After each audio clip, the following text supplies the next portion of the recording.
तड़के दुबई में उस समय अफरा तफरी मच गई जब दुनिया के सबसे व्यस्त एयरपोर्ट्स में से एक दुबई इंटरनेशनल एयरपोर्ट के पास एक ड्रोन गिरने के बाद जोरदार धमाका हुआ और पास के स्थित ईंधन टैंक में भीषण आग लग गई।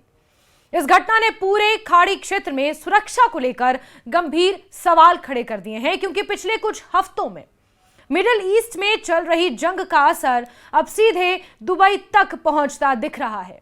दुबई मीडिया ऑफिस के अनुसार ड्रोन के टकराने से एयरपोर्ट के पास मौजूद एक फ्यूल टैंक में अचानक आग लग गई।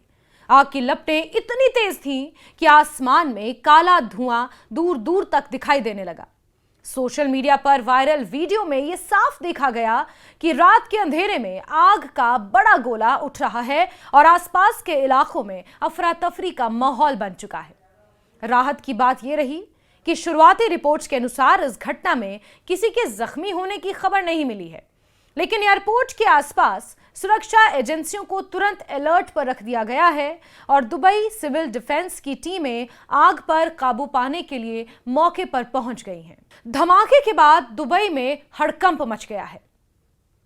दुबई इंटरनेशनल एयरपोर्ट सबसे ज्यादा बिजी एयरपोर्ट्स में से एक माना जाता है और अगर गल्फ कंट्रीज और अगर मिडिल ईस्ट में बात की जाए तो कंपैरेटिवली दुबई एक कॉस्मोपॉलिटन कंट्री मानी जाती है और यहां पर भारतीय मूल के बहुत सारे निवासी भी रहते हैं। स्थानीय लोगों के अनुसार रात करीब 3 से 4 बजे के बीच अचानक तेज धमाके की आवाजें सुनाई दी। कुछ ही सेकंड में आसमान में आग की लपटें उठती दिखीं और लोगों को समझ आ गया कि एयरपोर्ट के आसपास कोई बड़ी दुर्घटना हुई है।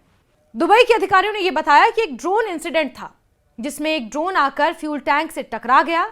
इसके बाद वहां आग लग गई क्योंकि एयरपोर्ट के आसपास बड़ी मात्रा में विमान, ईंधन और अन्य ज्वलनशील पदार्थ मौजूद रहते हैं, इसलिए आग फैलने का खतरा काफी ज्यादा था।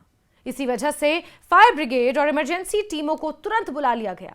कई घंटों तक दमकल कर्मी आग को फैलने से रोकने के लिए काम करते रहे। अधिकारियों ने यह बताया कि स्थिति को काबू में कर लिया गया है और आग धीरे धीरे बुझाई भी जा रही है और अब पूरी तरह से बुझ चुकी है। लेकिन इसका असर लोगों की मानसिकता पर पड़ा, इसका असर जो वहां पर उड़ानें थी उन पर पड़ा, एयरपोर्ट पर जो लोग थे उन पर पड़ा, दुबई के बाशिंदों पर पड़ा।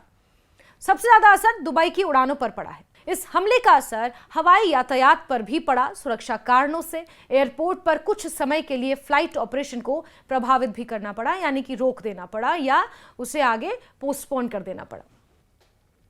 फ्लाइट ट्रैकिंग डेटा के अनुसार कराची, काठमांडू, हनोई, अजमारा और अम्मान से आने वाली कम से कम 5 उड़ानों को हवा में ही होल्ड पर रखा गया।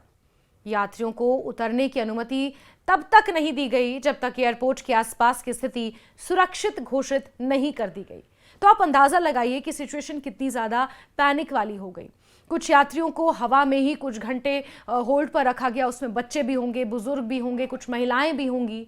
फिर बहुत से यात्री जो एयरपोर्ट पर ऑलरेडी मौजूद थे उन्हें भी इससे प्रभावित होना पड़ा। बहुत सारी उड़ानें जो रनवे पर थी, टैक्सी वे पर थी, उसमें लोग या तो उतर रहे थे या बोर्ड कर रहे थे फ्लाइट्स को, उसमें कुछ बच्चे, कुछ बुजुर्ग, कुछ महिलाएं। तो आप अंदाजा लगा सकते हैं कि इस ड्रोन इंसिडेंट के बाद किस तरह की अफरा तफरी की स्थिति एयरपोर्ट के अंदर, एयरपोर्ट के बाहर और एयरपोर्ट के आसपास रही होगी। हालांकि कुछ घंटों बाद एयरपोर्ट संचालन धीरे धीरे सामान्य करने की कोशिश शुरू कर दी गई। दरअसल 28 फरवरी से शुरू हुई जंग और खाड़ी में यह बढ़ता तनाव अब चरम पर है। हर दिन यहां नई नई खबरें सामने आ रही हैं, नए नए बयान सामने आ रहे हैं। असल में यह हमला एक बड़ी भू राजनीतिक टकराव का हिस्सा है।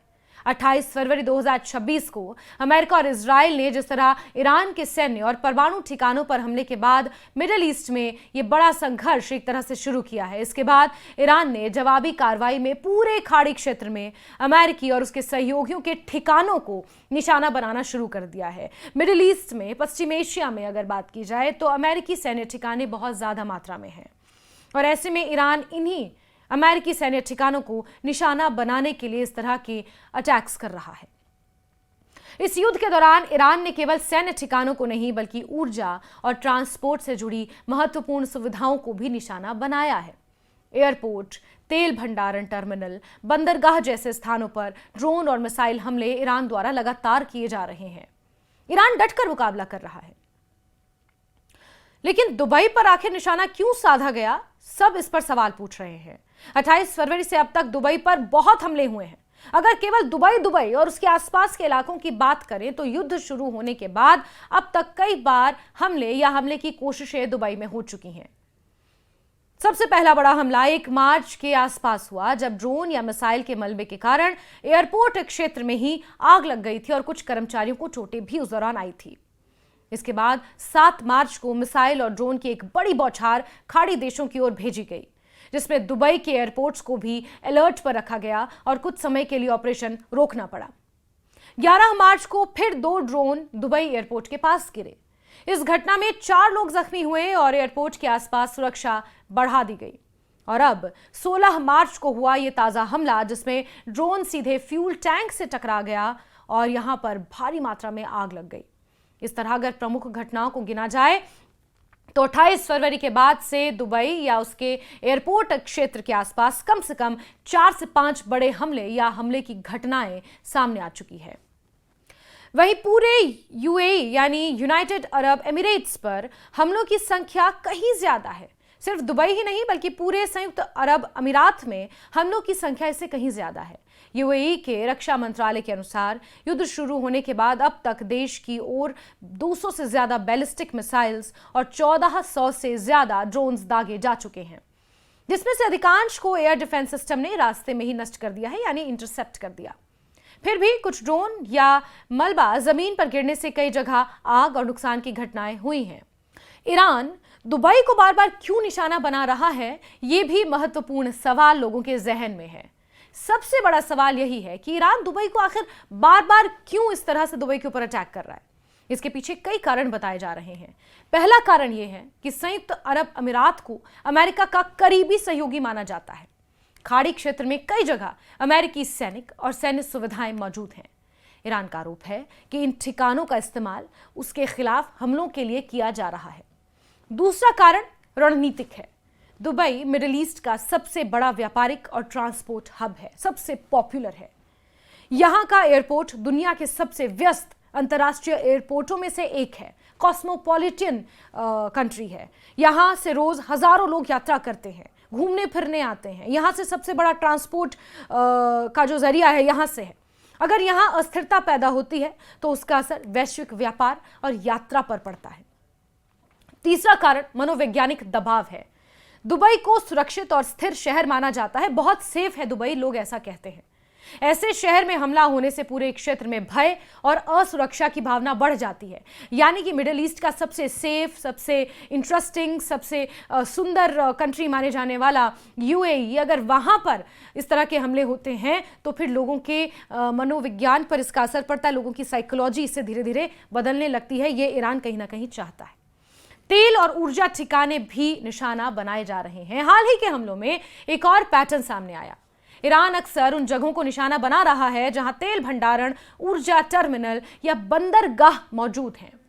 खाड़ी क्षेत्र दुनिया के सबसे बड़े तेल उत्पादक क्षेत्रों में से एक है, इसलिए यहां के तेल टर्मिनल या बंदरगाह पर हमला होने से वैश्विक तेल सप्लाई प्रभावित हो सकती है और अंतर्राष्ट्रीय बाजार में बड़ी उथल-पुथल मच सकती है। अब सवाल यह है कि आखिर आगे क्या होगा, ये जंग किस ओर जा रही है। डोनाल्ड ट्रंप के बयान, ईरान के ताबड़तोड़ हमले, इस बीच स्ट्रेट ऑफ हॉर्मुज को लेकर संवेदनशील स्थिति, आगे आखिर होगा क्या, ये हर कोई जानना चाहता है।